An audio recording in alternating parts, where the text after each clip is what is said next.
RCB ಬ್ಯಾಟಿಂಗಿಗೆ ಕೊಚ್ಚಿ ಹೋದ Sunrisers Hyderabad. Chinnaswamy ಸ್ಟೇಡಿಯಂನಲ್ಲಿ ನಡೆದ high voltage ಪಂದ್ಯದಲ್ಲಿ defending champion royal Challengers Bengaluru Sunrisers Hyderabad ವಿರುದ್ಧ ರನ್ಗಳ ಮಳೆಯನ್ನ ಸುರಿಸಿತು. 6 ವಿಕೆಟ್ನಿಂದ ಹೈದರಾಬಾದ್ ತಂಡವನ್ನ ಸೋಲಿಸಿ ಒಂದೊಳ್ಳೆ ಶುಭಾರಂಭವನ್ನ ನೀಡಿತು.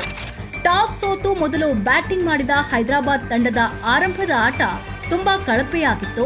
ಟಾಪ್ ಆರ್ಡರ್ಸ್ ಡೇಂಜರಸ್ ಬ್ಯಾಟ್ಸ್ಮನ್ಗಳಾದ Abhishek Sharma, Travis Head, Nitish Kumar Reddy power ಪ್ಲೇನಲ್ಲೇ ಪೆವಿಲಿಯನ್ ಸೇರ್ಕೊಂಡ್ರು. ಆರ್ಸಿಬಿಯ ಹೊಸ ವೇಗಿ ಜಾಕೋಬ್ ಡಫಿ ಡೆಬ್ಯೂ ಮ್ಯಾಚ್ನಲ್ಲೇ 3 ವಿಕೆಟ್ ಪಡೆದು ಎಸ್ಆರ್ಎಚ್ ಬ್ಯಾಟ್ಸ್ಮನ್ಗಳಿಗೆ ಸಿಂಹ ಸ್ವಪ್ನವಾದ್ರು.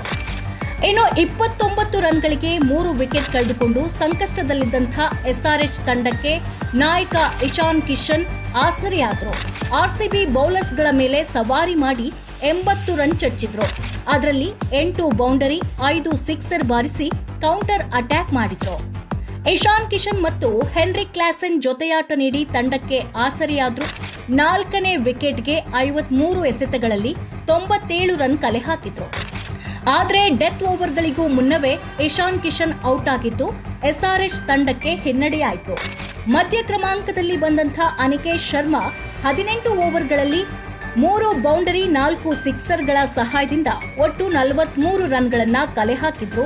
ಅಂತಿಮವಾಗಿ ಅವರು ಔಟ್ ಆದ್ರು.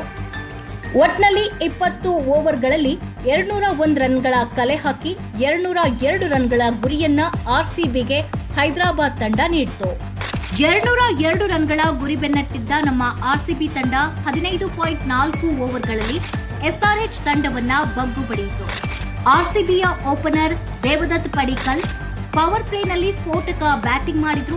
26 ಎಸೆತಗಳಲ್ಲಿ 7 ಬೌಂಡರಿ, 4 ಸಿಕ್ಸರ್ ಬಾರಿಸಿ ತಂಡಕ್ಕೆ ಒಂದೊಳ್ಳೆ ಉತ್ತಮ ಅಡಿಪಾಯವನ್ನ ಹಾಕೊಟ್ರು.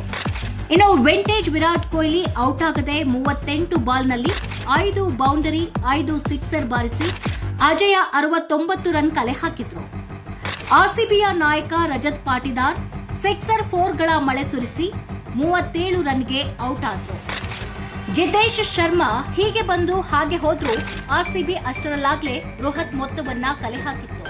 ಆಲ್ರೌಂಡರ್ ಟೀಮ್ ಡೇವಿಡ್ ಅಜಯ 16 ರನ್ ಬಾರಿಸಿ ತಂಡದ ಗೆಲುವಿನಲ್ಲಿ ಸಂಭ್ರಮಿಸಿದ್ರು. ಒಟ್ನಲ್ಲಿ ನಮ್ಮ ಆರ್ಸಿಬಿ ತಂಡ 15.4 ಓವರ್ಗಳಲ್ಲಿ 4 ವಿಕೆಟ್ಗೆ 203 ರನ್ ಗಳಿಸಿ ಎಸ್ಆರ್ಎಚ್ ತಂಡದ ವಿರುದ್ಧ ಭರ್ಜರಿ ಗೆಲುವು ಸಾಧಿಸಿದೆ. ವಿರಾಟ್ ಕೊಹ್ಲಿ ಅವರ ರನ್ ಚೇಸ್ ಇಷ್ಟ ಆಗಿತ್ತು ಅಂದ್ರೆ ಜೈ ಆರ್ಸಿಬಿ ಅಂತ ಕಮೆಂಟ್ ಮಾಡಿ.